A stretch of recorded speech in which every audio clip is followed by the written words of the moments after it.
Batten? Very good, thank you. Welcome to the University of Virginia's Frank Batten School of Leadership and Public Policy. My name is Gerald Warburg. I teach classes on national security policy and legislative strategy here at the Batten School. I'm joined by my fellow moderator, Associate Dean, and Professor Craig Volden. It is indeed an honor tonight to host candidates for election of our representative to the next United States Congress. Tonight's debate continues the Batten School tradition of promoting civil discourse on the challenging issues of our times. Its roots are in the very first House election debates held in these parts, when James Madison and James Monroe squared off for this very seat. Spoiler alert, Mr. Madison won. In the district, it is said that it was artfully gerrymandered by then Governor Patrick Henry. In recent years, this room has hosted controversial speakers with diverse points of view. They range from Madeleine Albright and Eric Cantor, Tim Kaine and Corey Stewart, Robert McDonald and Terry McAuliffe, to Tom Garrett, Robert Mueller, and John Lewis. Professor Volden will review the ground rules the candidates have agreed to momentarily. Let me just state first for our television and online viewers that audience tickets were distributed through a nonpartisan online process. We have made every possible effort to ensure that a fair and frank discussion ensues, and yes, a genuine debate solely guided by citizens' concerns, no one else's agenda. Seating has been limited only by public safety and the fire marshal. What we ask of you, the live audience members, is simply this: what my late mother, Samuel Stoddard, simply called good manners. We've all seen enough shouting matches in committees of Congress and on cable TV. We just do not do that in this classroom. So please, model for our students here the good behavior and the goodwill we wish from all of our elected officials. What do I mean? No heckling, whistling, booing, or otherwise imposing on fellow citizens' rights to hear what these two brave candidates want to say. We're deeply committed at the Batten School to civil discourse and academic freedom. It is to defend those freedoms that we will act promptly to protect folks' right to hear their candidates. Two fellow citizens from our community have had the courage to stand up and compete to represent us in troubled times. We honor both Denver Riggleman and Leslie Cockburn for that remarkable commitment. We commend both of them for their determination to engage in not just one or two, but a whole series of debates throughout this sprawling district. Mr. Monroe and Mr. Madison managed to disagree agreeably. We trust that our candidates and our audience all will help us do no less tonight. This debate has been co-sponsored by our Center for Effective Lawmaking, a leading national research center here in Charlottesville, and by two student groups deeply interested in its outcome: college Republicans and university Democrats. Their leaders, I would point out, have worked with us in a truly patriotic spirit, a spirit utterly devoid of partisan gamesmanship. They've chosen to speak both together tonight and to act jointly as keepers of the fair time clock. Please join me in welcoming their representatives, Mary Alice Kokoski and Robert Andrews, to a very good comments.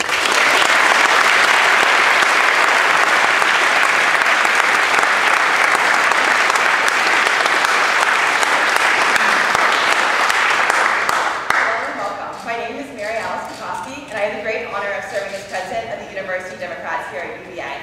On behalf of our organization, thank you so much for joining us here this evening. I am excited for an engaging evening full of policy conversation around the surrounding area here in the 5th District. Thank you so much to our two candidates, Leslie Cockburn and Denver Riggleman, for joining us here this evening. And to our candidates, I hope, whatever outcome happens in November, that the winner will join us here in the spring for a town hall to hear from your new constituents. Professor Warburg said I only had an hour, so I'll keep this quick. First of all, thank you to our wonderful candidates for being here. I think it says a lot about you two and that you care about young people and young voters specifically. So thank you both genuinely for being here. Thank you for the Center for Effective Lawmaking, Batten. Thank you for our partners and friends, the University Democrats. This has truly been a unified effort. And one quick shout I'd like to give to our Debate Initiatives Committee chaired by Mr. Bradley Katcher and co-chaired by Mr. Adam Kimmelman. They've worked extremely hard to put this all together, working with our friends at UDEM, and I'm proud to call them friends. So with that being said, we look forward to a spirited discussion. Thank you all for being here.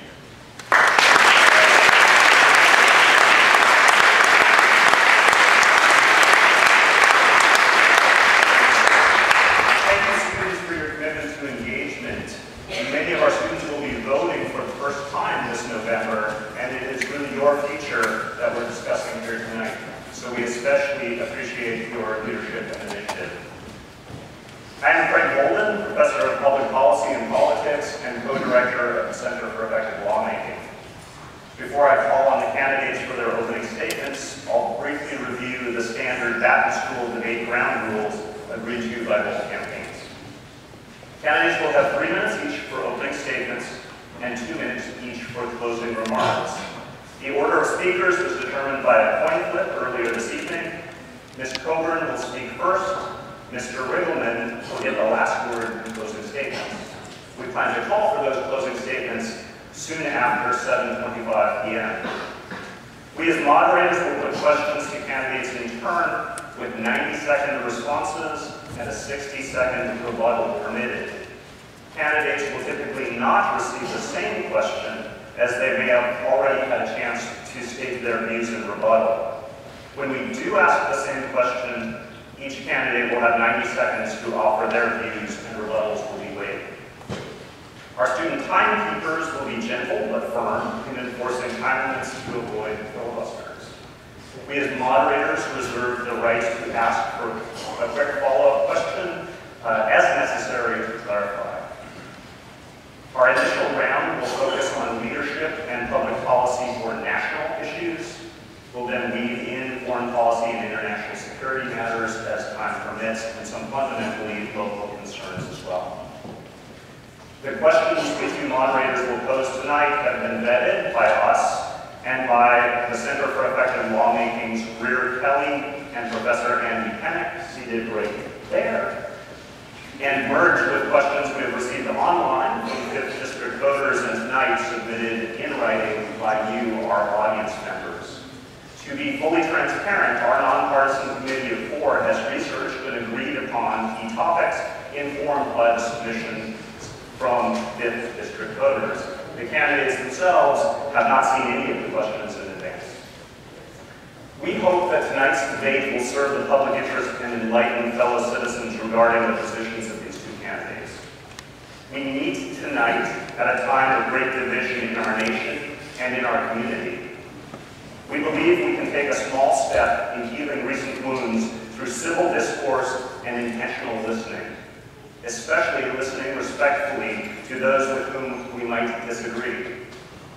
So we are going to ask you to listen intently and to hold your applause throughout, except for now, when we wish to welcome to the Batten School tonight's candidates, Ms. Leslie Cockburn and Mr. Andrew Riggleman.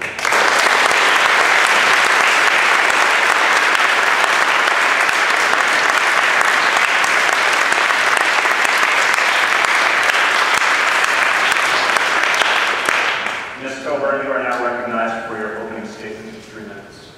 Thank you. Am I on? I'm on. It is a great honor to be here at UVA. I'm very conscious of the meaning of being here for this particular debate and this particular race. You know, James Madison had to ride through the district. I get to drive. I put 73,000 miles on the car. The district lines were a little different, but he had to ride so far that he got frostbite doing so. And only won because he realized he could reach out to the Baptists and get their vote, which led to the Bill of Rights. I live in Rappahannock County. Rappahannock County is an hour north of here. My husband and I have had our farm there for nearly 20 years. I moved from Washington. I moved our residence to Rappahannock about 11 years ago. I'm a farmer. I have organic hay, and I have Red Devon cattle. Red Devons were the favorite cows of George Washington. In fact, they were the first cows to arrive at the New World. Before that, I was an investigative journalist for 35 years. What does that mean? That means I was a producer at 60 Minutes, covering the world, a correspondent at Frontline, written books, magazine pieces, covered more than 50 countries, covered some of the most important issues of our time. There are so many skills that translate perfectly to the needs of this moment in our country. Our country is in crisis. Our government is in crisis. It is not functioning the way it is meant to function. From my background, I was lucky enough to do some extraordinary things. I often give the example of National Guardsmen who were on patrol in Baghdad in Humvees with no armor on the bottom. They were called cardboard coffins. I worked with the Guard, we investigated it, we exposed it, we helped dramatically to get them up armored.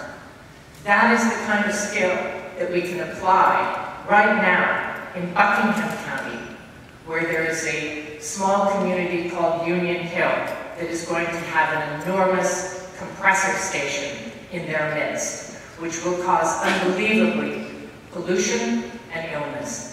These are the kinds of things that are at stake in the 5th District, in which my background is perfectly suited to. Thank you. Mr. Riggleman, you are now recognized for your opening statement.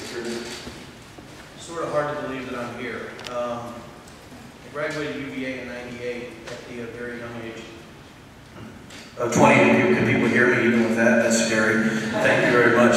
Yes, I rode my horse in. I'm not very good at technology. But I want to thank everybody for being here. I actually graduated in 1998 here at the ripe young age of 28 years old. I actually have my youngest daughter here. You were born here. You remember that? But anyway, so I'm just very excited to be here. My path here is pretty crazy. The fact that I'm actually sitting in my alma mater talking to you at the Batten School, running for Congress, makes me part of the American dream. And it's something that I'm so very proud to be a part of. My wife and I married very young, 19 years old, and by 1992 I enlisted in the United States Air Force. I had never gone to college. I was the oldest of 8 kids, and my dad actually worked as a janitor here, actually maintenance, here at the University of Virginia at the old hospital. So when I was a kid, I would go to work with him. And what's amazing to me is that we would ride up down the elevator. My dad was a boxer, and he pushed the little button, and ding, and that's how he taught me to box. It was actually in the elevators here at UVA, which I know is a little bit odd, but you know, we come from Appalachia. So anyhow, one day we ride down the elevator. I was 12 years old, and he goes, "Hey son," like, what's up, Bob? He said, "I don't want you to work here. I want you to go here." It's hard to believe in 1982 that I would be here in 2018 talking to you as a congressional candidate. It's hard to believe that in 1995, I actually got a scholarship to go here from the University of Virginia from the United States Air Force, where they sent me to Detachment 890. It's hard to believe that after my first 3 years of community college, where I had an incredible 1.1 GPA, that I actually graduated with distinction from the University of Virginia at 28 years old, and that my 3 daughters were here, and I was able to learn things from Professor Shout and Professor Lynch, and to not be blown up. There was one thing they taught me, and they taught me this, is that truth pretty much overrides everything. You know, my first paper here, I got a D-. And I remember at the top of it, Professor Shout said, "Don't be political." And I remember in my life, that sort of stuck with me through my intelligence career, through all of my unbelievable experiences overseas, whether it's in Romania, Hungary, Israel, Diego Garcia, Oman, the Mandan Border, Diego Garcia, Germany, England, everywhere you want to talk about. I've sort of been in some places I can't talk about. So why am I running? I'm running because after all of that, the government attacked me and my families who were trying to build things, manufacture things. I'm running because I had lobbyists and cronies trying to control what we were doing in the 5th District when we built our distillery, Silverback Distillery in Batten, Virginia. And as we go through this debate, you're going to hear why I'm running, why this is personal, and why we had others come up to me afterwards and said, "General, we know you've never been involved in politics, but please help us." So I want to thank you guys. Thank you for having me here. It's hard to believe that a Wahoo was sitting here in Batten School running for office, and I have a lot of love for this place. So thank you, and thank you again for everything you've done for me here at the University of Virginia. Thank you very much, Mr. Riggleman. The first question is going to go to Mr. Riggleman. The first topic is health care. We're going to begin with leadership and public policy on national issues. Mr. Riggleman, the current Congress and the Trump administration have weakened but not repealed Obamacare. What obligations do you feel the federal government has regarding regulation and support of health care insurance markets? And if elected, what specific proposal would you champion to improve Fifth District citizens' access to affordable health care? I think it's pretty amazing when we look at the Constitution and the life, liberty, and the pursuit of happiness, how important health care is to us. Even in our family, we've had pre-existing conditions. There's so many things that have affected our life, but we know health care is very important. I was very fortunate in the military to have free health care, but it was bad health care. My question as we go forward, and we're talking about Obamacare right now, we're looking at right now, you see premiums go about 8% every year, and they really skyrocket, based, I think, on the inability of Democrats and Republicans to come together and actually offer a bipartisan solution for health care. I find it absolutely amazing that first, the Democrats broke health care, and Republicans continue to break it down the line. I find it completely amazing that then we think that government can control every function of our lives. So for me, I want health savings accounts. I want portability of health care. I think we can keep some of the good things of Obamacare. What I don't want is to have the government controlling every aspect of our Medicare, whether we go for Medicare for all or any kind of policy that allows the government to dictate what we do. The thing that bothers me most is that the government has dictated that we have third-party payers. I think at some portion we got to get back to where we're in control of our health care. We have second-party payers because there's absolutely no transparency. And what you're looking at is you have healthcare lobbies that absolutely control what's going on. If you think about when Obamacare was instituted, the #1 donor class for Obamacare and the people who voted for it is the healthcare lobbies. Why is that? We have to, at some point, have a new health plan that actually encapsulates the combined minimum protections with free market types of activities like HSA, but also portability of health care across the board.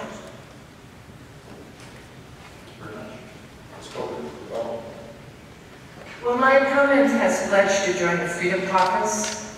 The Freedom Caucus has stated very clearly that they want to repeal the Affordable Care Act, which takes health care away from 23 million people. Also, they agree with the administration, which is right now saying that it is unconstitutional to guarantee health care to people with pre-existing conditions. When I go around the 5th District, rarely does someone hold up their hand when I say, who among you does not have a pre-existing condition?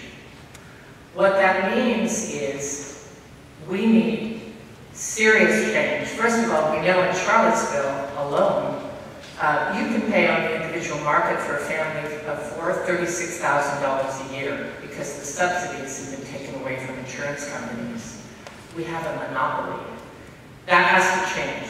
The Affordable Care Act needs to be restored, and then I would go further in the opposite direction. Continuing the health care question for Ms. Cockburn. Rising health care costs are approaching unsustainable levels for both individuals in Virginia and across the country. What specific policy options do you support for holding down health care costs? Healthcare costs are rising because of two things, immediate things. One is with the Affordable Care Act, by taking away subsidies from insurance companies, prices go up. That's why in Charlottesville, people have been, on the individual market, have been paying 23% more than anywhere else in the country, including the Aleutian Islands. You need to restore the subsidy. You need to restore the individual mandate. If you don't have a healthy pool inside, if you don't have healthy people buying health insurance, then you can't sustain it. It's going to become very, very expensive. But also, if you put back the Affordable Care Act, you can then go one step further, which I approve of very much. The first step is to put Medicare on the exchange so that everyone can choose Medicare, because Medicare, the overhead is so much less than for individual insurance companies. It's 2 to 3% versus 19 to 25% overhead. Give people the choice of Medicare. This is not government health care. Medicare, as we know, has many individual providers and works quite well right now. There are a lot of people who are extremely happy with their Medicare. Let's spread it around and let's go further. But I have 2 seconds. Riggleman. Thank you. As we're looking at healthcare, and we're looking at Obamacare, something came up today that was pretty interesting. And the fact is that the benchmark cost for Obamacare is actually going to fall next year for the first time. You wonder, where does that come from? It comes from competition, period. When you look at what we're doing right now, even in Charlottesville, and you have other providers coming in, saying that the healthcare costs are too high, that is what's great about the American dream. That's what's great about what we can do as far as using free markets. I absolutely think that we have to have minimum standards for healthcare. I do, especially pre-existing conditions. But there's another thing too. I absolutely believe that we need to cover our children who are 26 years old and what we're having right now. So when you see repeal of Obamacare, or we're tired of Trump care, or we're tired of this or tired of that, my guess is there needs to be some type of bipartisan commission that comes together and says, what are the basic belief systems that we have for healthcare? And then how do we make this more free market? Whether it is portability, or whether it's health savings accounts, or whether we have some way where we can split the government-mandated healthcare or the free market healthcare. And I think that's the best that I have right now as far as the answer. Our next topic is environmental protection, and the question is to Mr. Riggleman. Conservation needs to be a bipartisan cause that united people of different faiths and different political parties. In recent months, the Trump administration has rolled back regulations on coal and abandoned the Paris Climate Agreement. What do you see as the proper balance among energy production, deregulation, job creation, and protection of the environment?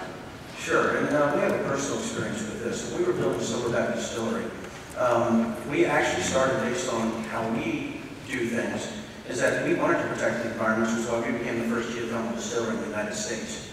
I don't think it's a bipartisan thing. I think we made it that way. Also, we also got into the DEQ, the Department of Environmental Quality, and we had a fight against them. We had a small stream in the back of our distillery, and what happened was they said, hey, if that stream gets wet as part of the watershed, and part of the Chesapeake watershed. I am absolutely okay with environmental regulations that are for the good of all of us. But once the government weaponizes regulations against people, it can get pretty crazy, and I'll give you an example. This whitewater stream had been there for a long time, so in order for us to build Silverback, they said we had to cut down 40 trees. We had to cut those trees and build a $40,000 retention pond, right, for a stream that actually got wet only when it rained. When I actually argued about this, they said, well, we were sued by the EPA, so that any type of phosphorus that comes off any type of roofs, even on an agricultural building, is going to be actually fine if you don't do this. The ridiculous situation is this. We can't destroy business because we have regulators that are lacking any type of common sense on executing the laws. What you have is that the government can weaponize regulations against the small business owner at any time, and I've seen that firsthand. So I think the balance is this. Let's have regulations that make sense, and let's not let the government weaponize those regulations. Because I've actually been a victim of that, and that is why I'm actually sitting here today, and that was one of the reasons. The Trump administration is eviscerating the Environmental Protection Agency. I spent, as well as being a journalist, I spent 10 years on the board of an environmental organization, a conservation organization in this district. I have fought pipelines, power lines, and uranium mining. We have huge environmental issues right now in Fifth. We have 2 pipelines, which are unnecessary for Virginia, which will not keep the lights on here, that are invading businesses, invading sustainable farms, and invading communities. These pipelines should be reversed. On climate change issues alone, these pipelines will leak the same amount of greenhouse gas, leak enough methane to be the greenhouse gas equivalent of 46 coal-fired plants. We have to reverse the damage being done here and in Washington. Our next question is on economic growth for Ms. Cockburn. U.S. economy has grown every quarter since late 2009, yet many citizens have been left behind. What proposals do you support for targeted growth of good jobs? This is a huge area for 90 seconds. First of all, we need a living wage.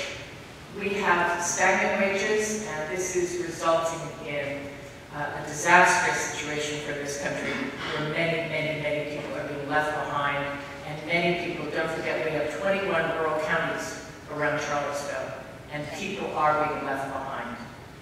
Job growth here is, I spent 16 months on the trail in this district. And what I see, the exciting thing I see is renewable energy, without question. We have in every county, many counties don't even talk to each other about what we're doing, but in every county there is a solar project. In Charlottesville, we have some of the most interesting solar companies in the world. So knitting together all of that, we can have a renaissance in renewable energy in the 5th District, and we can give jobs to people who already, if you work on a farm, if you can build a fence, if you can dig a well, you can put a solar panel on a roof, and you can maintain it. There is an easy transition for people in rural counties to solar. So I am a big advocate of that as for jobs. We talked about the shape of the district beforehand, and really if you look at a map, the district looks like a dragon riding a scooter. So it's 21 counties. So if you look from the north to the south, in the north part of Fauquier County, you have about 2.3% unemployment with a median family income of about $91,000 per year. So let's go down to Brunswick County. Brunswick County, you have a median family income of about $37,000 per year and an unemployment rate of 4.7%. So as you go north, you actually start to see GDPs rising, coming from the North Carolina border all the way up to London. What I've seen right now is that, yes, we have 4.2% GDP right now growth coming up, that was just reported. What I've seen is that there's not enough labor for the jobs that are actually in the district right now. So we went down range and we saw a business that has 300 employees, asked him how he was doing. He said, remember, our problem is we can't get the right technical type of training people to actually fill these jobs. They have 200 jobs that they need to be filled. If you look at agriculture, they can't even find the manual labor to actually fill those jobs. We've gone from 4% to 3% unemployment in the last year. My guess is if we can do better with technical training and better with actually identifying the jobs we need, we can actually drop that unemployment even lower. Thank you very much. Our next topic is budget deficits. This question comes from Mr. Matthew Baker of Charlottesville. Quote, the U.S. currently has more than 20 trillion, excuse me, it's for Mr. Riggleman. Question for Mr. Riggleman from Matthew Baker. Quote, the U.S. currently has more than $20 trillion worth of debt. If you were sent to Congress, what would you specifically do to address this problem? Audit every single agency. You know, right now, I worked in the Department of Defense for off and on military, contracting, and CBO for 26 years. I don't think we can overlook any agency and what's going on as far as what we need to cut, as far as spending, to ensure that we don't keep actually putting every single citizen of the United States in indentured servitude going forward. When you look at some of the slush that you see in every federal agency, it starts to irritate you a little bit. When you look at the Department of Defense, the estimates of administrative overruns, costs, and hidden costs could be anywhere between $100 to $200 billion. Not 100 to 200 million, 100 to 200 billion. When you look at Medicare fraud and Medicaid fraud, it's astronomical. When you look at any type of agency that has a massive bureaucratic overreach, you have too many people usually working there. And what you have to do, not only too many people, you have too many regulatory things that are happening that you have to address. It's just part of what's happening. The other part too is we have to keep growing the economy. There's no way that we can tax ourselves out of this. We have to continue to try to grow our economy as fast as we can to up the individual tax base to make sure that we can pay for the things that we need. The problem that I see is that we're so out of touch on the left and the right that we can't see that there's probably a middle road that we can take here. That is to make sure that we audit and look at what we can cut first, make sure that our tax cuts or how we're doing taxes actually match our spending cuts. It is something that we can do. If we look at individual rates, we're actually creating more jobs. We're 1% higher on collecting taxes at $105 billion. What we have to do is we have to make sure that people can keep the growth based on tax cuts and keeping the economy growing. Thank you, Ms. Coker. Well, the Freedom Caucus has a different view. They are not bipartisan on these issues. They voted for the tax bill, the Trump tax bill. The Trump tax bill has added $1.9 trillion to the deficit of this country. It's a lot of money. They have put in tax breaks for corporations, tax breaks for the rich, and temporary and very small tax breaks for the middle class. This is going to cost a lot because that doesn't even account the interest on it, and if the temporary tax cuts are made permanent, it will then be over $2 trillion that they have added to the deficit. This is not a good idea and needs to be reversed. Also, I would remind everyone in the room that the reversal, the tearing apart of Dodd-Frank, which was put into place to protect us from having another financial crash, is wrong. We need Dodd-Frank. The reason we need it is because... Going to time at some point here. Okay, let me just finish the sentence. That we actually paid $17 trillion to the banks, including the Fed and Bureau, for that crisis. Thank you. The next question also comes from the community. It is from Ms. Cockburn. Ms. Cockburn, quote, "You have come out in support of Medicare for all." It's from Alexander Siller of Charlottesville, excuse me. "You have come out in support of Medicare for all. What specific taxes would you consider raising and programs would you consider reducing in order to fund this plan?" Close quote. You have to realize when you think about Medicare for all, which is a great idea. It's an idea that is taking hold in the Senate and is certainly taking hold even before that in the House of Representatives. There are different plans.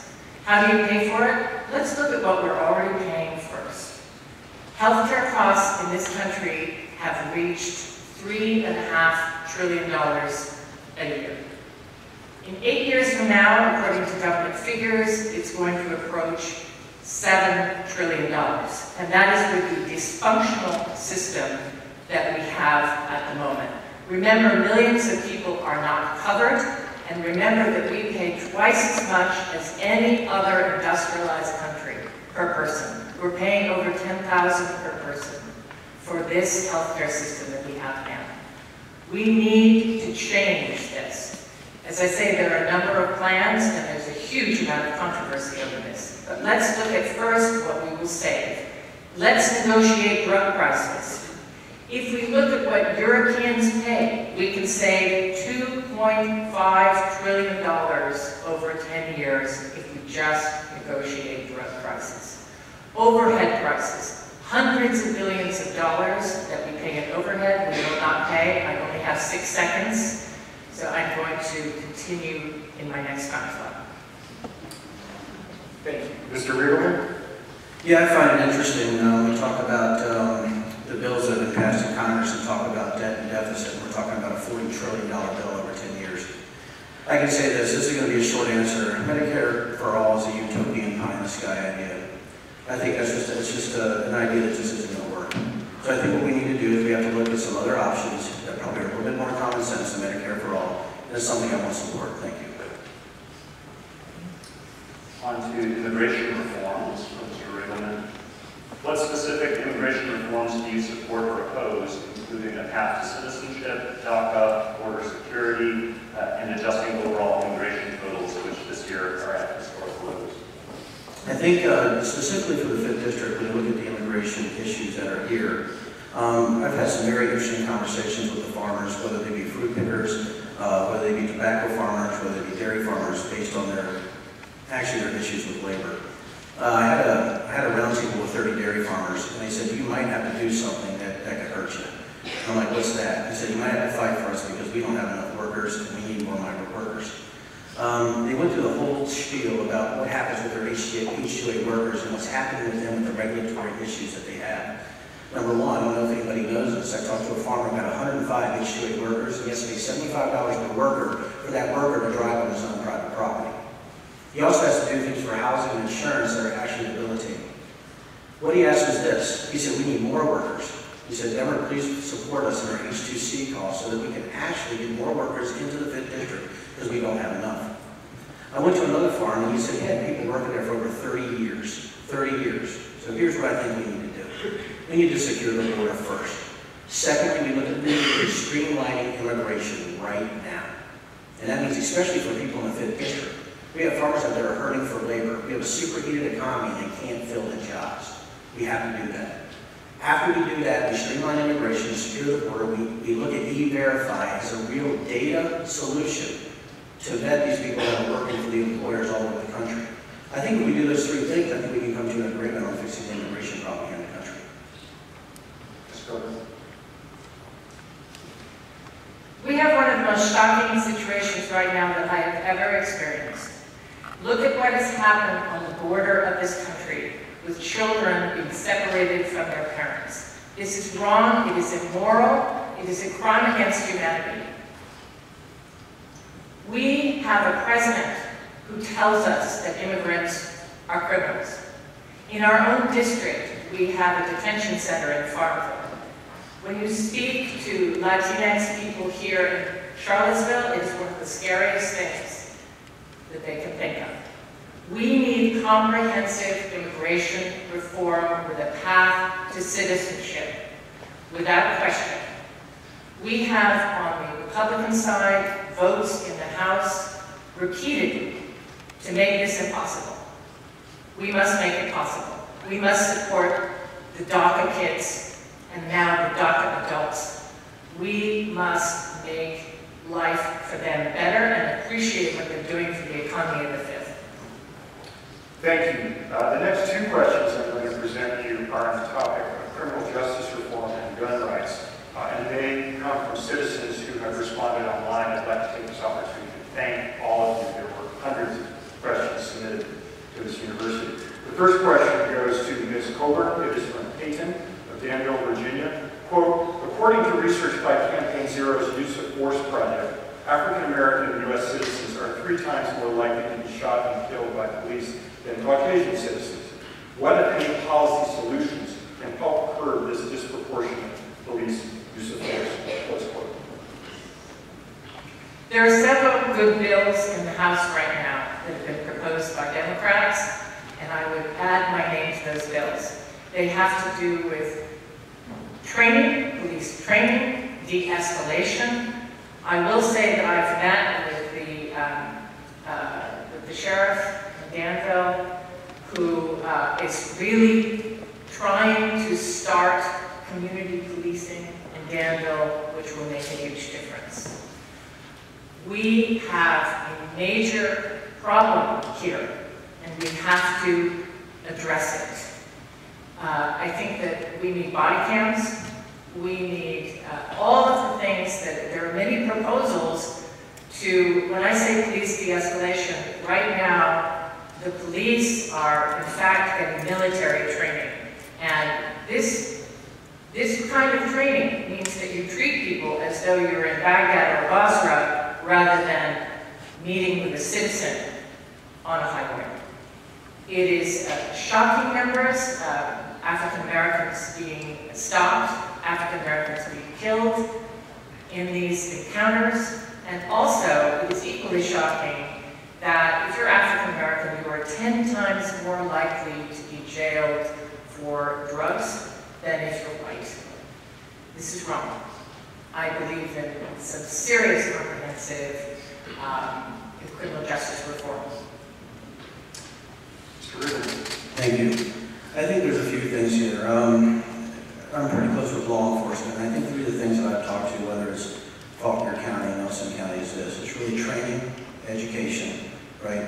And we have to have some kind of metric or some kind of way to punish those who use race in any way to harm others.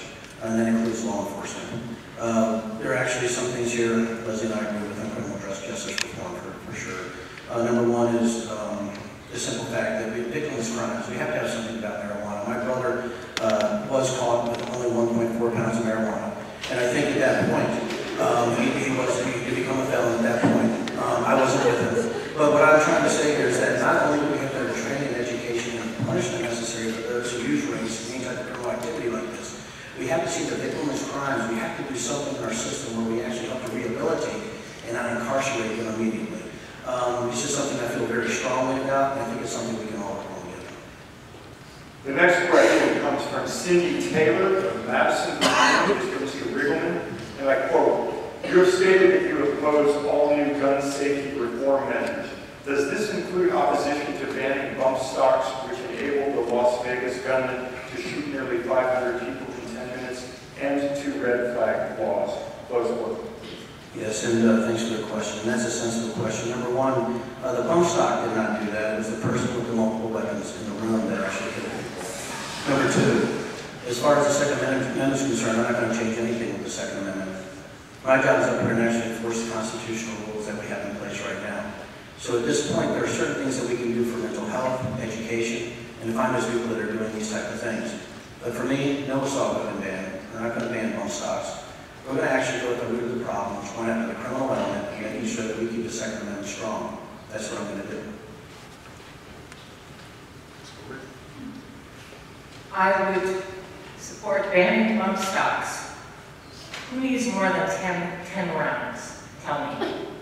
And in fact, it is police often who are at the wrong end of people who have bump stocks. Certainly the Baltimore police have been very vocal about this.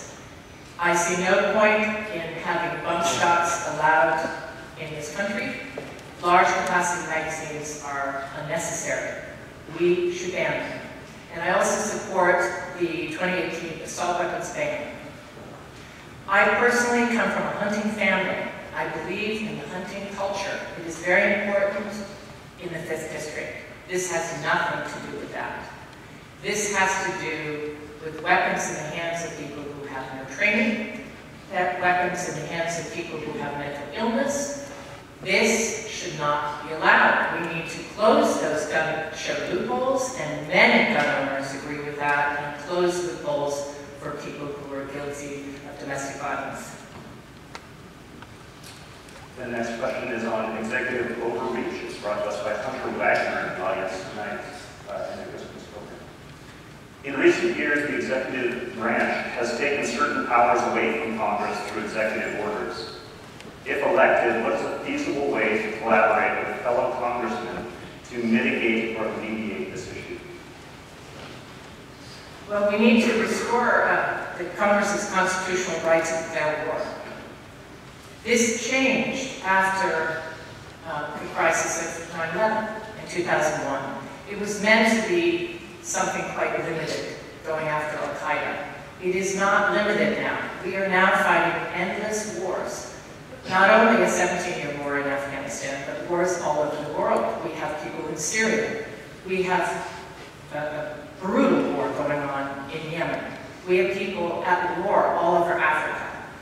I believe that those decisions need to be made by Congress because Congress has to answer to constituents. The President of the United States should not have that ability. It is unconstitutional. I think that that is the most important fact of overreach. Our wars right now, we are now fighting these wars. These are credit card wars. We can't afford these wars. My friend John Sopko, who is one of the people who is looking closely at what goes on in Afghanistan for the government, has found that that war has cost just under $1 trillion. That war alone. Shouldn't we all be making those decisions? And shouldn't our priorities be a little different? We are not winning that war. We need constituents and we need Congress to make the decisions about war. Mr. Riggleman? Yeah, part of the Freedom Caucus's responsibility is to actually stop the overreach of presidential powers. For me, when you take that oath, you're taking an oath to the Constitution and what the Constitution directs you to do as a representative. And I'm representing the 5th. We do have a lot going on in the world right now. My job, it's going to be hard to go backwards. The type of things we've seen over the last 30 years as executive privilege has overridden pretty much anything that we can do, right, in the congressional line based on wars and things of that nature. For me, we cannot actually allow any more of our authorities to go away. It's time for Congress to step back and make the decisions and legislate for those people that they represent. I represent the 5th District. I take an oath to the United States Constitution, but I work for you. I work for the 5th. So my job is to ensure that I do the right things based on the Constitution, that I fight for what's right based on our responsibilities, and I retain the power from me that you voted me to have in my congressional seat. Turning to party leadership, a question from Mr. Riggleman. Given the heightened role of political parties in today's national politics, see the Republican Party standing for in 5 years, either with or without President Trump? And how will you help bring about the best version of your party? I think what you're seeing in the Republican Party is a movement towards liberty. I think what you see in the Republican Party is a movement toward fiscal constraint, and I hope that's where we keep going. But what I really see in the Republican Party is a move towards freedom. In the next 5 years, I think you're going to see something that we probably have never seen before, and I think I'm going to get some smiles and some frowns out there, when I say some of these things. Number one, in 5 years, I don't think you're going to see us involved in any wars around the globe. In 5 years, however, I think you're going to see real damage done by cyber intrusion and other types of acts of war on our infrastructure and things of that nature.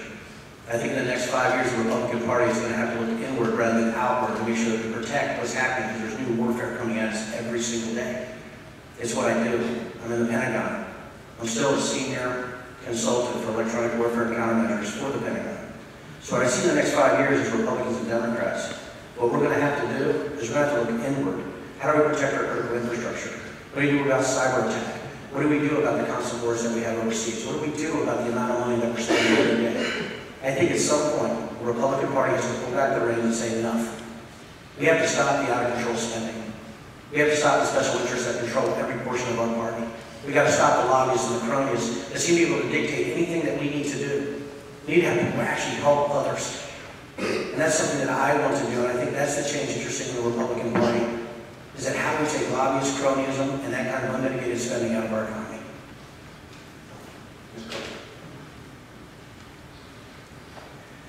I would remind everybody that former Speaker John Bonner of the Republican Party described the Freedom Caucus as anarchists.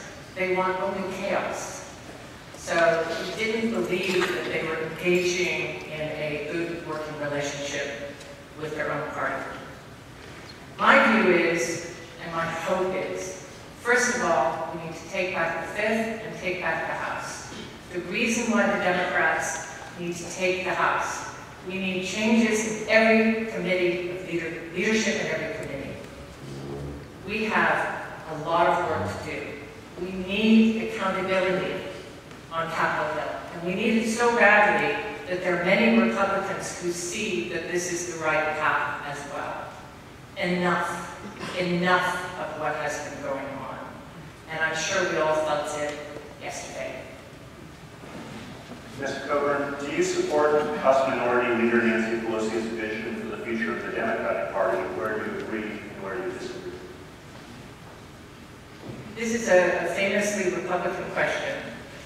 I think the important thing about any leader, and we know that Nancy Pelosi is coming to the end of her leadership, and others are jockeying for that position.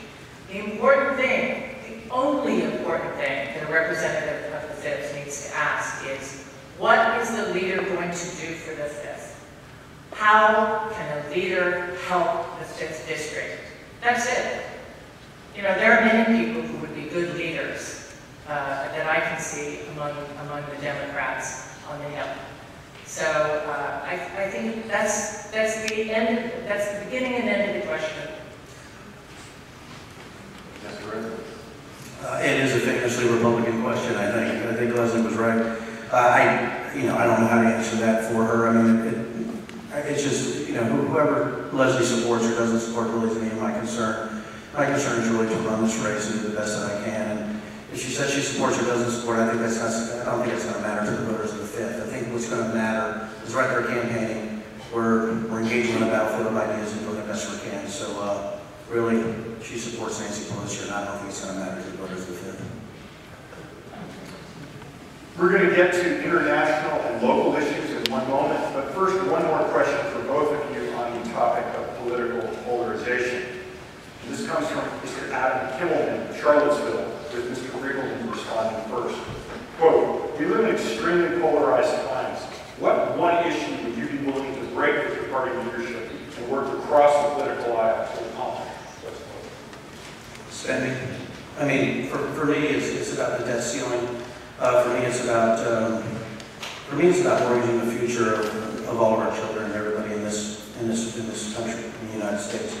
I think at some point we have to stop with this unmitigated spending, and I think with what we passed in the omnibus, I sort of look at it quizzically because a lot of that was really about porn. And I think you have to break with those that you think are spending taxpayer money, either unethically or they're spending taxpayer money in a way that doesn't benefit us in the long run. So I think at this point right now, bipartisan-wise, I think the first thing we need to do is get together and make sure that our spending is reined in right now. Because I think that is actually a threat to us in so many ways based on what we're burdening our children with as we go forward in the future. Putting the same question to Ms. Cockburn, and you have a full 90 seconds to respond. I'm going to read the question again. We live in extremely polarized times. What one issue would you be willing to break with your party and work across the aisle to accomplish? Well, I have a very practical one, and that's one that's already bipartisan. I would support H.R. 800, and that is rural broadband. It is creating basically an important office in the Department of Agriculture with an undersecretary, which gives it some power, which will treat rural broadband like rural electrification. The reason why this is so important is that out around this district, kids go to the parking lot of the library in order to do their homework. How can we move forward in the 5th? In the 5th district, it's rural. There are lots of people who would love to work from home. There are lots of people who would love to be entrepreneurs. There are lots of people among those children who want an excellent education. We need rural broadband. That is the first bipartisan issue I would work very hard to support. Thank you very much. We are now going to shift to international policy and leadership. My first question pertains to trade. The question goes to Ms. Cockburn. Do you support Trump administration moves to scrap the Trans-Pacific Partnership, TPP, impose tariffs on Chinese goods, and reopen NAFTA? How do these policies affect citizens here in the 5th District? These policies are having a very serious effect in this district. Let's talk about tariffs for a moment. If you're a dairy farmer in Campbell County, you will find that because Mexico will no longer buy American cheese, particularly cheeses, that the bowl of milk in the United States is too big and prices are going down. They are suffering. Even distillers, there is the biggest distillery in Virginia did an ad with us where they talked about the problems because they can compete in the world market. But because of the tariffs, they will be severely crippled in those efforts. Anyone with a brewery who wants an aluminum can is being affected. The latest trade figures, which I was just reading today in Bloomberg, there's a big problem. As of August, we had a trade deficit that's enormous, biggest ever. International trade is slowing down. Many people in the 5th sell abroad, whether it's soybeans, and I've got some soybean farmers who are supporting me because of this, because I am very opposed to the tariffs. In looking at TPP, I think that there were problems with that agreement. There were problems that I could see, but they were not the same problems as the Trump administration sees. Thank you very much, Mr. Riggleman. Thank you. First of all, I just want to say this: they're not the biggest distillery. We dwarf them in sales. So thanks for that. Number two, as far as trade and tariffs, I think at this point we have to look at it almost in a 1-2 case, especially when you talk to farmers down the south side. If you say NAFTA down in the bottom 12 or 13 counties, you're going to get run out of town. So let's talk about free trade and fair trade. Distillers, she's right, we paid $400 more per tote, more or less, based on the tariffs that have been enacted. However, with the economy, our growth has gone up 28% per month, month over the last 2 years. What's happening? There are trade-offs. And what I've talked to the farmers is this: they said, we need fair trade for free trade. And when you're a businessman, and you're looking at things like, how do you invest? You sometimes have to put money forward or get a better deal in order for long-term gain. So what we see is tobacco farmers, they're angry. China tariffs are going to hurt them. Timber, they're happy. This has been great for them. Dairy, sort of on the fence. Some have helped, some have hurt, based on if you use processed good or liquid milk. If you're talking about liquid milk, you're talking about actually dumping from the northern dairy farmers. It's much more complex than farm. Sorry about that. Fairness, thank you. Over the time. Please finish your sentence. Thank you. This is an unpleasant task. I'm glad to be guided by the bipartisan hands in the back of the room. And the next question has to do with Russia policy. It goes to Mr. Riggleman. Mr. Riggleman, do you believe President Trump has charted a course for U.S.-Russia relations that advances U.S. interests? Well, it depends. So right now, when you look at Russia, they have a couple of types of strategies that they use to actually not only infiltrate the United States, utilizing cyber, but also sort of their hegemonic pursuits overseas. I think what we're trying to do is to reach out to Russia, not because we think in some respects that they're not the enemy, but to try to slow down some of the things that are happening. Also, when you look at our policy towards Russia right now, we've actually increased funding to fight them on the cyber front. You see, it's just like anything else when you're looking at this sort of foreign policy and global policy, as really the one hand, you're trying to flip the second hand and see what you're doing. It's sort of difficult for me to go into a lot of, and I keep using this because I am still at the Pentagon, but right now all I can tell you is this. Our funding for Russia has actually increased for offensive and defensive operations. We know that. We also know that Russia is making a huge play in the Balkans, but they're also making a huge play in Syria and Libya. All this we know. We also know as far as Libya is concerned, right now, we need some kind of bipartisan sort of effect or some kind of sanctions against Russia based on the activities that they're doing in Syria. These things I sort of deal with every day. So to look at the foreign policy on the transparent side, what you're saying is going on, say on TV or with the chattering class, it's not actually what's going on with our priorities in the intelligence community or the warfighting community. Thank you. Thank you, Ms. Cockburn. Well, I think the elephant in the room is we have a huge investigation going on at the moment, which everyone in this room is aware of. And we need to let that investigation take its course. But it is a very serious accusation against various people who are involved with the president, who are involved with the election, and Russian involvement in that election. I think we will all watch with great interest to see how this unfolds. But these accusations and this investigation could not be more serious. Everything is at stake here. On the other hand, in looking at Russia as a serious foe, I would remind you that the Russian defense budget has gone down 17%, that it is far less at $61 billion than the increase in 1 year that's just happened in the American defense budget, which is now $82 billion. Turning to local and district policy concerns on economic growth, the question from Ms. Cockburn. Across possibilities ranging from agriculture to technology, what are the greatest opportunities for economic growth in the 5th District? What can the government do or avoid doing to ensure that the benefits of that growth are broadly shared? When you look at economic growth in the district, I mentioned renewable energy, but you also have to look at something that's very important. When you look at Danville, Pennsylvania, Halifax, Southside counties and city, there are 2,500 open jobs there. That is everything from highly skilled labor to McDonald's. Why are they open? One of the biggest reasons is people cannot pass a drug test. When you think about employment, you also have to think about treatment. And it's critical because there's a federal piece here. There are federal dollars that go into treatment centers. So I've spent some serious time looking at the best treatment centers. And the best treatment centers are centers that are run by recovering addicts. They understand that you have to be involved with this program, not for 28 days, but for 8 months. You need help with employment. So thinking about employment, think about treatment, they cannot be separated here. In terms of opportunity beyond renewable energy, there are very exciting opportunities. Like, for example, we have breweries every 5 feet. They like to buy local, and this 5th District is one of the best places in the country to grow malting barley.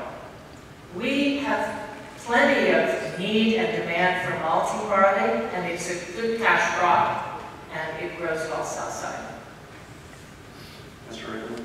60 seconds. I think, number one, I think when you look at the incredible potential of the 5th District, one of them is the fact that every single locality that I go to, all 21 counties, seem to have labor shortages. I think we have to look at not only technical training, but we have to look at some ways to get people in the right pipelines to do the kind of jobs that they need to do. Especially down in Halifax, especially down in Pennsylvania, we've been to some of the same places. We're looking at some areas where I think they're 20 to 30% underperforming as far as being able to find employees. That's pretty specific. Also, what you see down there are massive infrastructure issues. Not only broadband, but you got water and sewer, but you also have road issues. And I think we need to have a combined infrastructure policy because if we're going to attract businesses in here, we've got to make sure that we have the type of internet connectivity, but also roads and things of that nature because people want that good stuff. I think once that happens, once we have sort of a policy of ensuring that we grow infrastructure, but we also look at the job training for those jobs and, do something like, I don't know, legalize industrial now. I think if we do some of those things, I think we can actually get jobs growing even faster. Thank you. On the topic of balancing rights and liberties for Mr. Riggleman, the University of Virginia and the city of Charlottesville have been struggling to strike a balance between the rights of free assembly and protest and the protection of public property and public safety. What do you think is the best way to strike that balance? I think it's to go back to process. When you look at where I come from, if you do counterterrorism, you do counterintelligence, you do these type of things, what makes something violent, or what creates the impetus for a government to say this is enough and to affect law enforcement against that problem? And it really comes back to the definition of domestic terrorism. The First Amendment is something so incredibly special and precious to all of us. We have to ensure that at all times we protect that First Amendment right. But as soon as somebody uses a political agenda and they weaponize that against the Constitution of the United States or the rights of others, at that time they become a domestic terrorist. At that time they have broken the law. It's very difficult when you see some of the malbreathers that came to Virginia, right, and some of the things that they have done. Whether you're talking about white supremacists who walk in here and do the type of things that they do. If anybody, however, on any side weaponizes their political action, law enforcement has to engage. So as you're looking across what's happening in our district, I thought actually this August 12th, I thought law enforcement did an incredible job. I was down here. I thought they did a fantastic job. But what you have to remember though, there has to be a balance between rights and a balance between if somebody's actually a domestic terrorist. So you can never take it too far on that other side either. We have to find that balance between what the First Amendment is and what the definitions, whether it's through the Joint Task Force or whether it's through what an HVE is, a homegrown violent extremist. We have to make those distinctions, and we have to enforce those laws and we break the law. I think what happened in Charlottesville last August 12th taught us that while free speech is a great thing, and I support it 100%, bringing weapons in to enforce that free speech is not something we want in Charlottesville or anywhere in the 5th District. Weapons do not belong in those circumstances. Bringing along a militia when you have a point of view that you're trying to push should not be allowed. My feeling about Charlottesville, and there were a lot of difficult legal issues for Charlottesville, but I felt, and I've said publicly in the past, that I thought that Charlottesville should have said, sue us. You can't bring those weapons here. Now, I know that my opponent, initially, his reaction to that event on August 12th was, it takes two to tango. I do not believe it took two to tango. I believe that there was a group of people inciting violence and others who were trying to protect citizens who were in danger. We had a synagogue that was in danger here, that was threatened. We had racial issues here. We had housing communities who felt very threatened by what happened. And that's my comment. Thank you. The next question comes from the audience. Ms. Charlotte Gibson of Charlottesville asks the following question, which I'll pose first to Ms. Cockburn and then follow to Mr. Riggleman. The question is as follows. Do you support Congress enacting the Equal Rights Amendment once the 38th state ratifies, which could be the Commonwealth of Virginia in January 2019? Close vote. Yes. Of course I do. This is one of the most important things to me. I'm the granddaughter of a suffragette and have spent my entire adult life pushing for equal rights for women in the workplace. I remember in 1974 when a woman could not get a loan without a man co-signing. Couldn't get a credit card. Couldn't get a loan for a business or for a house without a man co-signing. We have really come a long way. Really a long way. And we need to protect that. And the Equal Rights Amendment is a very, very important part of that. We need equal pay. That's supposed to be the law, but we need to enforce it. For many reasons, but also because older women, because they haven't gotten equal pay, they're not getting equal Social Security. And that creates a problem of poverty among older women. So on every level, I'm very excited about the Equal Rights Amendment. Yes, I mean, you know, it's amazing. I have 3 daughters and a wife that run all of our business interests right now while I'm running for Congress. So when it comes to equal rights, I would actually say that they're probably a little bit more equal than me and do a lot more great stuff. But as far as Equal Rights Amendment, I'm just going to say this. I think the Constitution covers what we need to do. I don't think we need another amendment. Thank you. We're going to turn at this point to issues that relate to district leadership. And my question at this point will go to Mr. Riggleman. Mr. Riggleman, if elected, how would you strive to represent the citizens of the entire district, indeed the entire nation, not just those of your own political party? Well, I think that goes to what we've been trying to do here. I mean, I think we have a pretty interesting race, and that we have 2 people that have never done this before and are actually going around the district and trying to get every idea they can to what best helps the fit. Right now, you see what's happening. Partisanship is so bitter, it's so acrimonious. I'm here because, to be honest with you, when I went up to the State House and tried to fight for myself, not being part of any political party, the party that fought me the most was the Republicans. I found it pretty odd that the ones that I was asking to cut taxes, to help small businesses, and help with the regulatory weaponization they were doing against multiple companies, I thought it odd that they were fighting for another side. I said, why is that? I thought Republicans were for free markets. I thought we were for low taxes. I thought we were for protecting the Constitution. I thought we were for taking out all this lobbyist, cronyist stuff that goes on behind the scenes. I've seen it firsthand. I've been attacked by it. So at some point, somebody has to fight, maybe who's never been involved in politics like myself. They have to fight for something that's sort of greater than what a party is.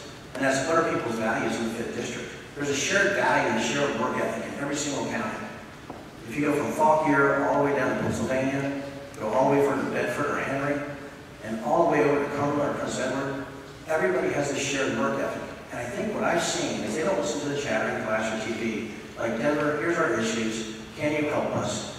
Will you help us? And will you do it despite any type of party apparatus? And that's what they tell me, and that's what I'm going to do. Ms. Coburn, for the vote. To represent the district, we need fairness. We need to keep that utmost in our mind. We have people who are very dramatically affected by problems of regulation. For example, in Pennsylvania County the other night, I was with a group of people who live right down the road from the farm where there could be massive uranium mining if the Supreme Court overturns the ban on uranium mining. If that happens, what they're already talking about in the Pennsylvania Board of Supervisors is what to do about birth defects, what to do about the 25 different severe health effects that you can get from uranium mining. These are the sorts of issues where we need to protect people, we need to respect people, and we need to truly represent them. The next set of questions relate to reform options, specifically in our elections. And this question is addressed initially to Ms. Coburn. A number of UVA students, indeed a number of the students who are in the class in the debate today in the audience, are involved in nonpartisan reform campaigns such as one in Virginia. That includes Democratic and Republican students. With incumbent politicians still empowered to pick their own voters through advanced gerrymandering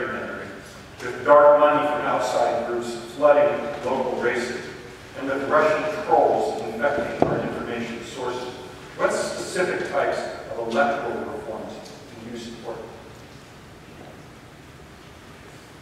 I've been endorsed by End Citizens United, and I support everything that they're trying to achieve. I don't believe that corporations should be treated as people.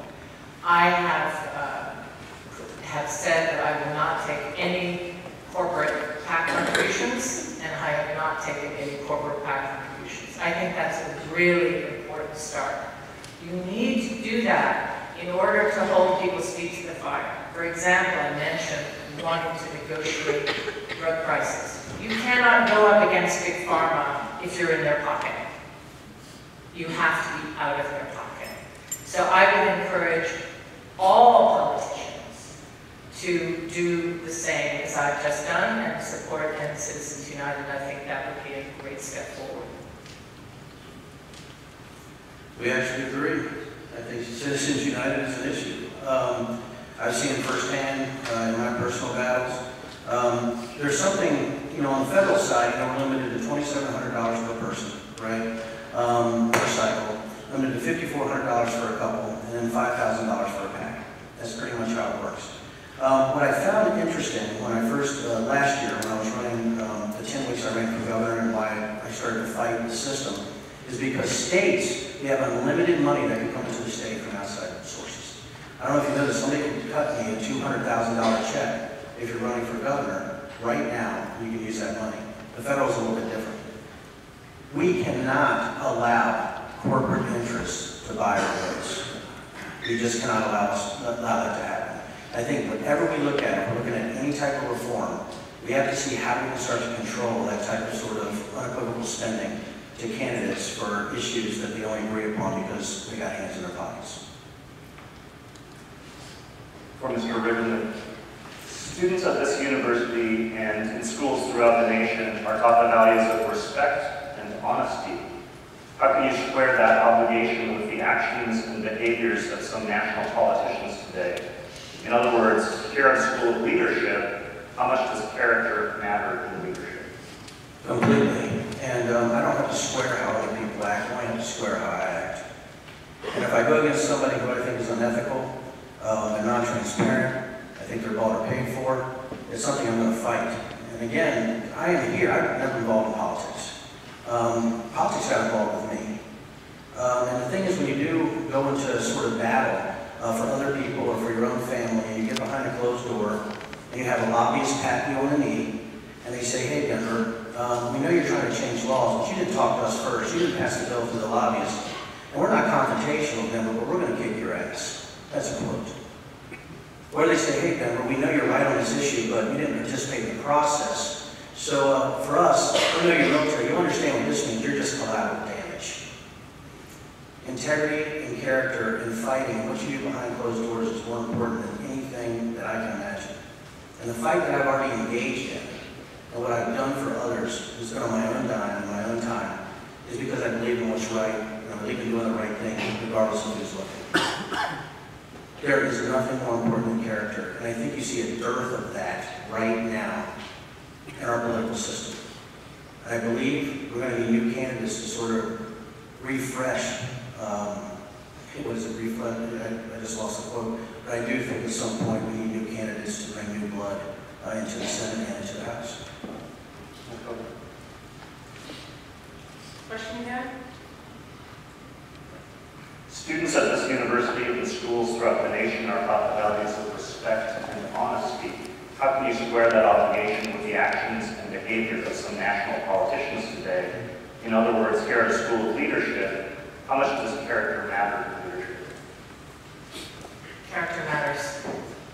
I think, I would ask though, having just heard what Denver said, you're taking money from the Koch brothers. Does that matter? And also some corporate money. Does that have an effect? I would say yes, because those people will make demands on you once you're on Capitol Hill. I think that you can't ignore that. I think the Kochs are very powerful. I would not receive Koch money. Of course, they wouldn't offer it to me, but I certainly would take it. Yes, character matters. I think we have a crisis of character in Washington. I think everyone in this room knows that. I think we have a crisis of character in the White House. And this is affecting everything that is going on in Washington. And it's of great concern when Republicans on the Hill behave in lockstep with a president who is, we have moral issues. Our next question comes from Joe Crisp of Fluvanna County, from Curtis Cockburn. Given the increasing burden of student debt and the negative impacts on our economy, what are some examples of legislation you would sponsor or support to reduce that burden and make college more accessible and more affordable to all students?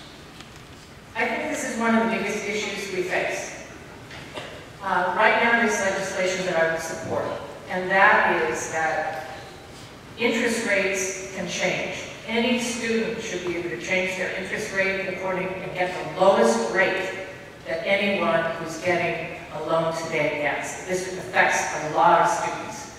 I think that we need to make sure that for students going into the workforce, now that in Virginia, student debt is per person roughly $30,000. For some colleges like Averett, it's 35. Hampton-Sydney, not sure what UVA is, but I'm sure someone in this group will tell me. But we need to make sure that there is money, once you start working, that some of it should be tax deductible, or it should be not taxed at all, so that you can pay loans back. Also, for those people willing to work in counties that are underserved, if you're a teacher, if you're a doctor, if you're a nurse, anything useful for those counties, I would just get rid of your student loan. Right now, student loans are $1.5 trillion in this country. Wouldn't it have been great, rather than giving $1.9 trillion to corporations and the rich, to give it to students if we're going to hand out money? But that didn't happen.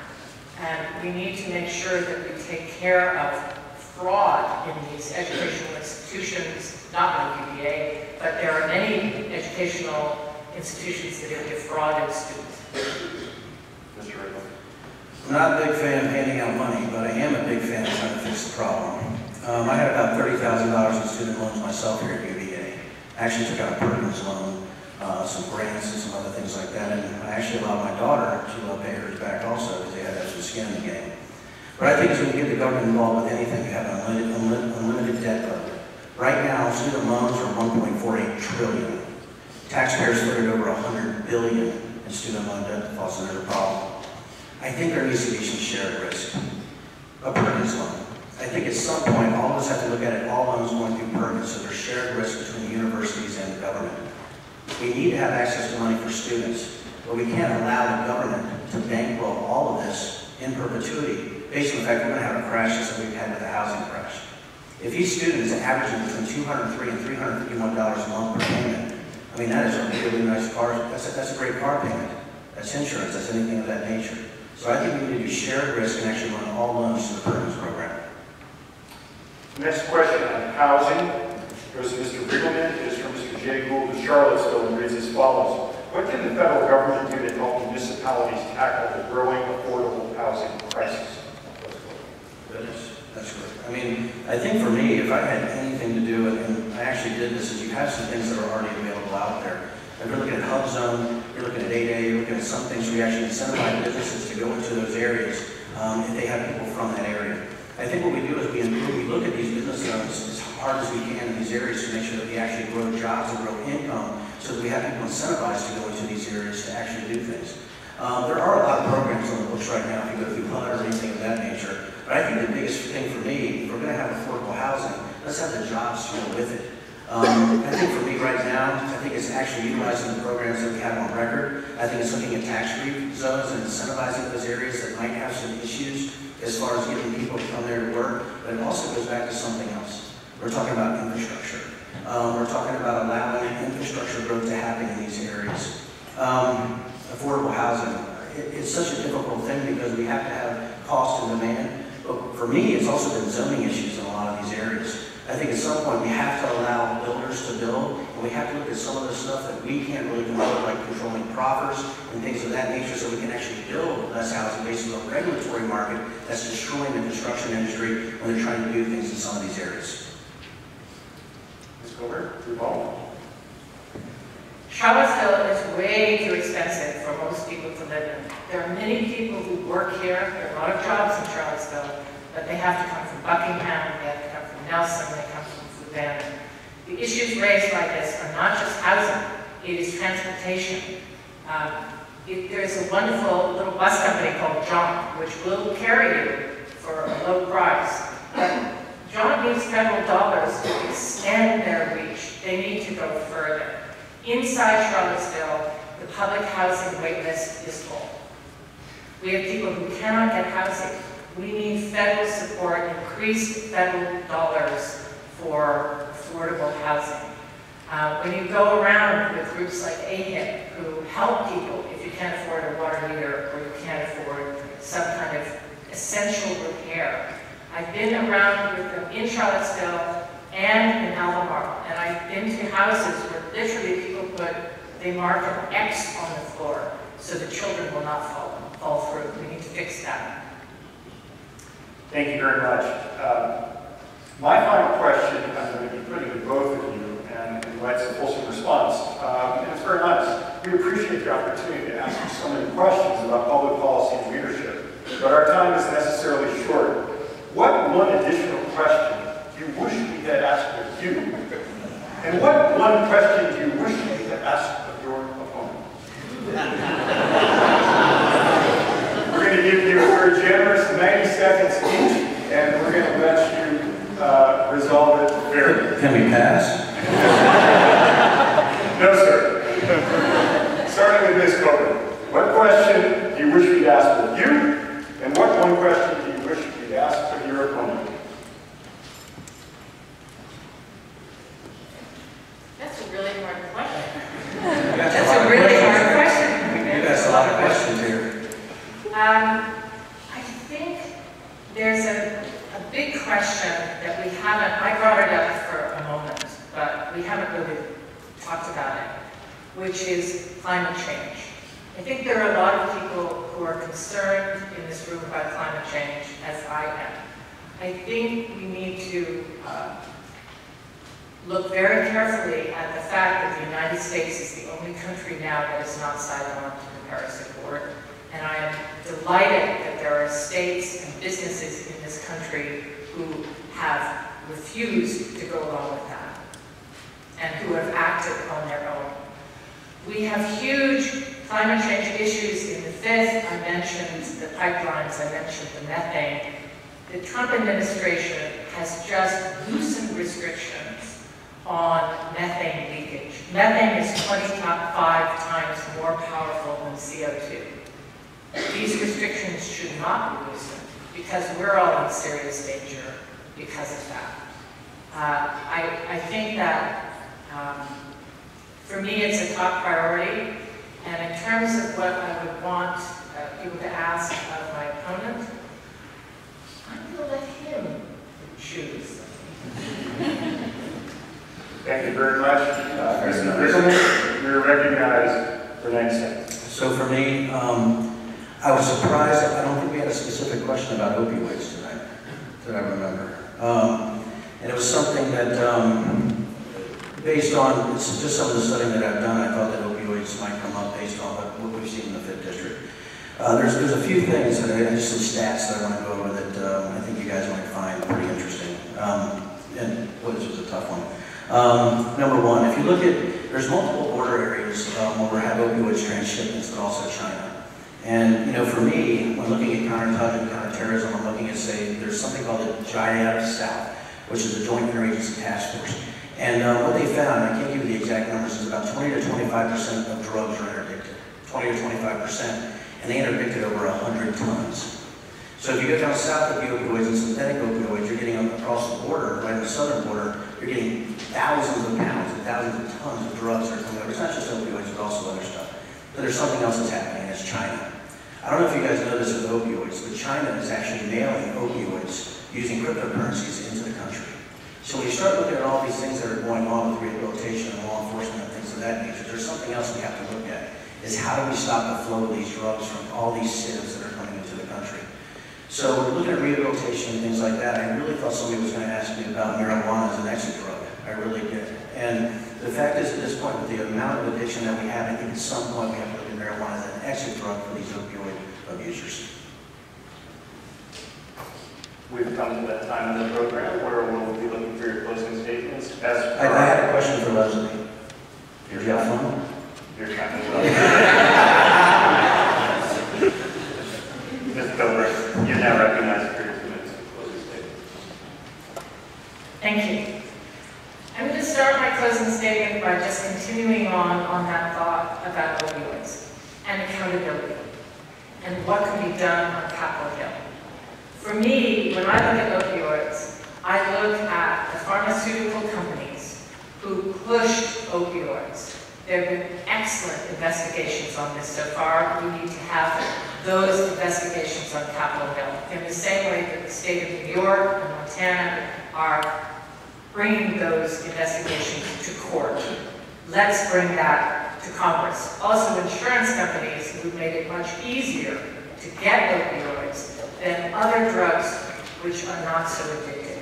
So we have problems right here at home. Accountability is a key thing for me. It's because of my background in journalism. Every story I've ever did as a journalist had a piece in Washington, holding somebody's feet to the fire. Because when you do the kind of work I was doing, when you go into war zone after war zone after war zone, places where others do not want to go, to talk to people who don't have a voice, you realize that you need to speak truth to power no matter what the cost. It's what we call courage. Right now, we all need courage. It is a very tough business, politics. This right now, Charlottesville, this is the center of the universe. Things are happening here that I regard, having covered stories everywhere in the world, it's the most important thing going on in the world right now is right here. We are at the heart of the Trump wars.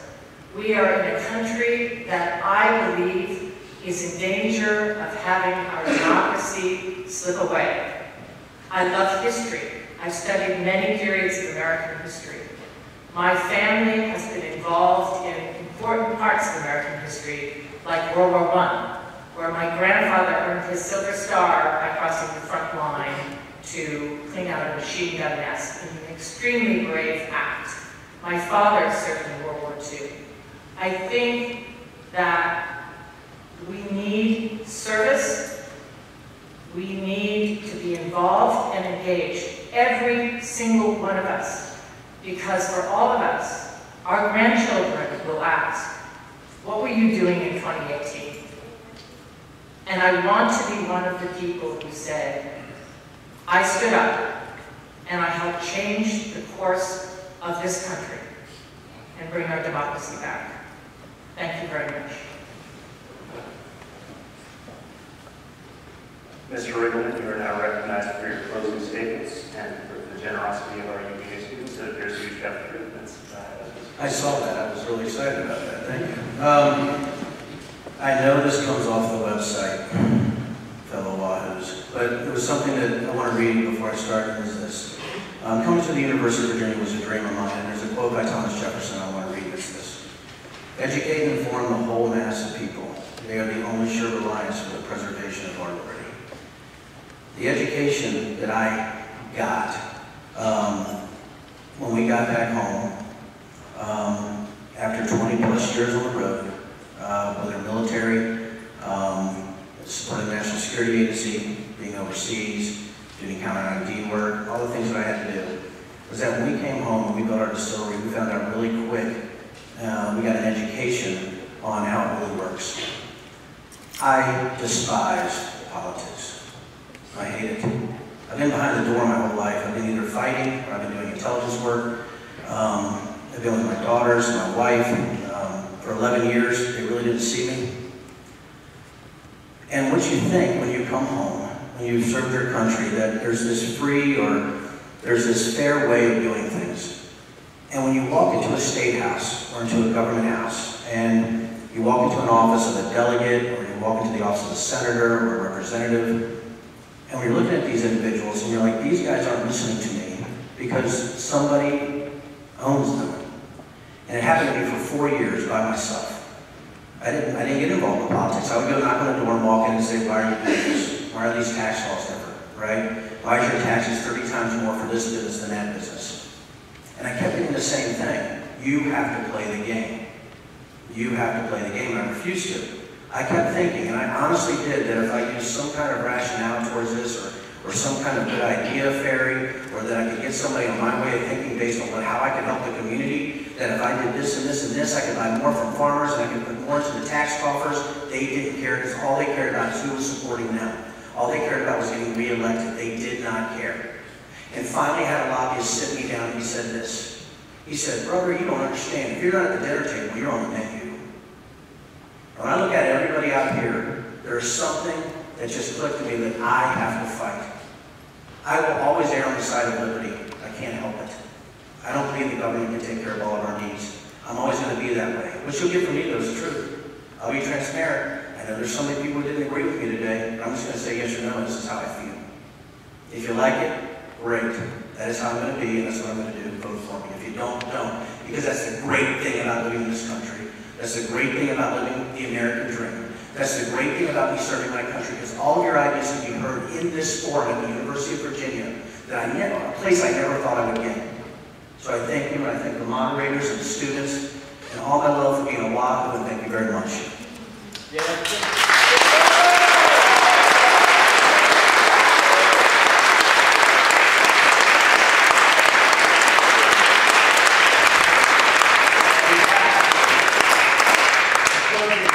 Closing our program tonight, I want to say on behalf of each of our co-sponsors, our deep appreciation to both of you. Your courtesy, your civility, your patriotism, your public service energizes all of us. And I'd like to, on behalf of all our co-sponsors, close with a final bipartisan call to please exercise your civic rights and duties and vote in the upcoming election. That concludes tonight's debate with the Frank Batten School of Leadership and Public Policy. Thank you very much.